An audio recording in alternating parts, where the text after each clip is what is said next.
Assalamualaikum dan salam Sarawakku sayang, bersama saya Lia Amira Anorigos.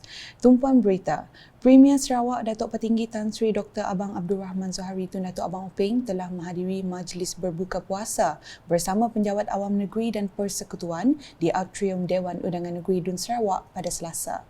Majlis tersebut telah dihadiri 300 jemputan yang terdiri daripada menteri-menteri Kabinet Negeri, timbalan-timbalan menteri, ketua-ketua jabatan serta penjawat awam negeri dan persekutuan.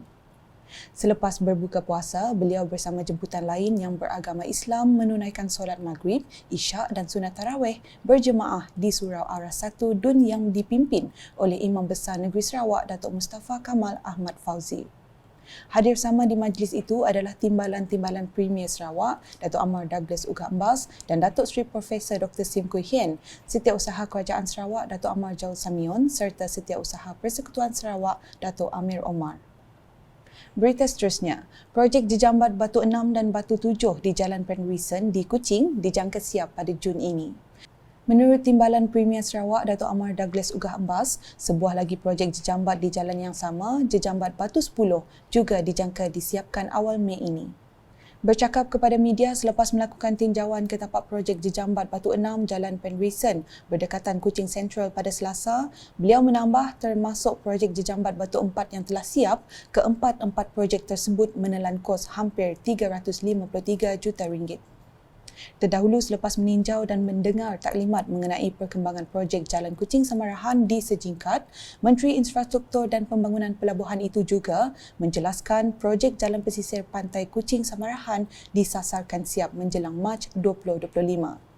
Ujarnya, projek tersebut terdiri daripada 3 pakej iaitu pembinaan jambatan Sejingkat yang mempunyai 4 lorong dengan kos RM365.7 juta, kerja-kerja menaik taraf Jalan Kampung Tanjung Bako sepanjang 7.5 km dengan kos RM37.5 juta dan pembinaan jalan baharu sepanjang 7 km dari Kampung Tanjung Bako ke Jambatan Batang Samarahan yang menelan kos hampir RM81.8 juta. Mengenai kemajuan projek, Datuk Amar Douglas tidak begitu berpuas hati susulan terdapat pakej projek tersebut mengalami masalah. Namun, beliau yakin masalah ini dapat diselesaikan dengan prosedur operasi standard SOP, strategi dan pengalaman yang dimiliki Jabatan Kerja Raya JKR. Dalam pada itu, Datuk Amar Douglas menekankan Kementerian Infrastruktur dan Pembangunan Pelabuhan MIPD mengambil pendekatan untuk turun padang bagi memantau projek yang dijalankan bagi memastikan dapat disiapkan mengikut jadual.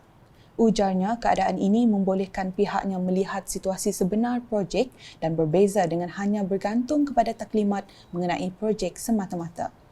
Tambahnya juga pendekatan tersebut ditekankan MIPD dan Kerajaan Gabungan Parti Sarawak GPS pada masa ini demi kepentingan dan harapan tinggi rakyat. Ke laporan seterusnya, projek Bina Baharu Lorong Astana 11 ke Jalan Merdeka yang mula dilaksanakan sejak 1 Januari 2021 telah siap sepenuhnya. Ahli Dewan Undangan Negeri Adun Tupong, Fazruddin Abdul Rahman berkata, projek sepanjang 1 km bernilai hampir RM1.5 juta itu adalah di bawah projek khas Dewan Bandaraya Kuching Utara DBKU bersama rakyat. Jadi dengan adanya jalan ini, maka ianya memintas daripada Jalan Merdeka, lintas terus pergi ke Jalan Aslan.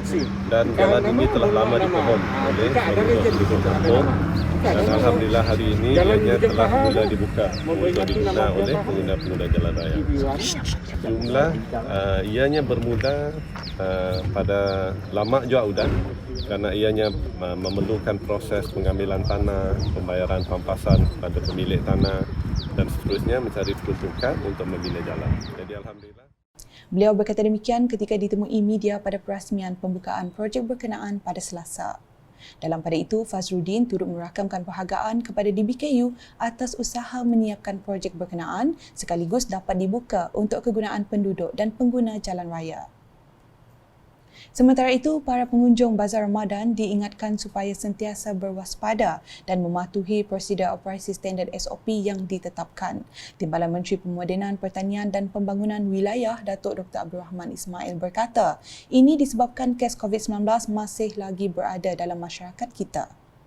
Beliau berkata demikian semasa berucap merasmikan Bazar Ramadan Daerah Limbang 2022 di kawasan letak kereta Lot 777 Bandar Limbang pada Isnin.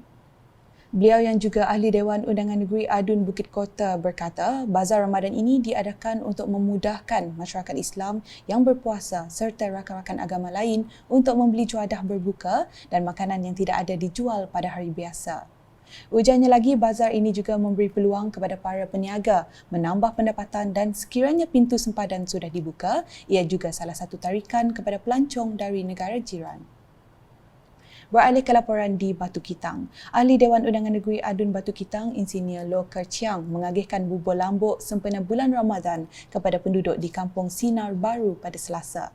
Pemberian bubur lambuk itu menerusi kerjasama Heritage Society of RCBM Hospital dan Jawatankuasa Kemajuan dan Keselamatan Kampung JKKK Kampung Sinar Baru. Dalam pada itu, beliau telah menyempurnakan pengagihan bubur lambuk sebanyak 62 bungkus kepada penduduk di kawasan tersebut. Pada masa sama, Adun Batu Kitang itu turut melawat tapak projek pembinaan baharu Dewan Kampung Sinar Baru melalui peruntukan projek transformasi luar bandar RTP berjumlah RM200,000 yang kini masih dalam fasa pembinaan dan mengalami kelewatan akibat daripada kontraktor. Semasa ditemui, beliau berkata berikutan penambahan jumlah penduduk di kampung itu adalah wajar untuk sebuah dewan ataupun balai masyarakat dibina untuk menjamin keselesaan para penduduk menjalankan aktiviti serta program yang diadakan.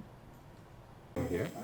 So the population is increasing again, and so I think that this day one will come in handy.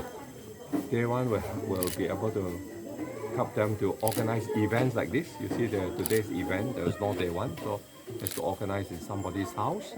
Jadi kalau ada day one, banyak lagi program boleh dianjurkan dengan selesa. And if you come to our CBN, you find a Muslim surau here, you find an English chapel here, you find a little temple also. And because our CBM, this Kampung Sinar Baru used to be a leprosy housing area. Ke perkembangan COVID-19, Sarawak mencatatkan 406 kes positif baharu pada Selasa melibatkan 32 daerah, menjadikan jumlah kumulatif meningkat kepada 300,670 kes. Jawatankuasa Pengurusan Bencana Negeri JPBN Sarawak menerusi kenyataan media memaklumkan daripada jumlah tersebut 122 kes adalah dalam kategori 1, 280 kes kategori 2, 3 kes kategori 3 dan 1 kes kategori 5. Berikut merupakan 32 daerah di Sarawak yang mencatat kes baharu.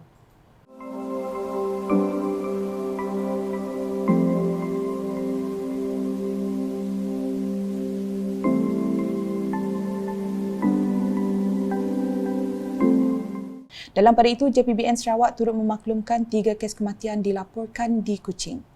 Sedikit laporan sukan. Sarawak United FC SUFC terlepas peluang untuk meraih kemenangan pertama dalam kempen Liga Super 2022 apabila diikat Penang FC 1-1 dalam aksi berlangsung di Stadium Negeri Petrajaya pada Selasa. Penang FC terlebih dahulu memecah kebuntuan selepas kedua-dua pasukan tumpul untuk mencaringkan gol pada babak pertama permainan. Ia hasil tandukan Anselmo Aruda da Silva pada minit ke-79 selepas menyambar hantaran tinggi rakannya untuk menewaskan penjaga gol SUFC Muhammad Syarbini Alawi. Pemain pertahanan import SUFC Boris Kok menyelamatkan maruah pasukannya dengan menjaringkan gol penyamaan pada minit ke-83. Beliau mudah menolak bola masuk ke dalam gawang lawan selepas menyambar percubaan awal Lee Chang-hun yang terkena palang gol. SUFC hampir beroleh kemenangan pada minit akhir permainan, namun penyudah yang tumpul sekali lagi menggagalkan hasrat anak didik B. Satyanathan untuk mencipta jaringan tambahan. Ia mata pertama diperolehi SUFC setelah mengharungi 3 perlawanan setakat ini. Pasukan itu akan meneruskan kempen menentang Sabah FA di Stadium Negeri Petrajaya pada 10 April ini. Sekian edisi Tengah Hari bersama saya Lia Amira. Berita lebih lanjut boleh didapati di semua platform media sosial UKAS termasuk portal ukas.sarawak.gov.my dan UKAS Channel di YouTube. Terus patuhi SOP. Salam UKAS.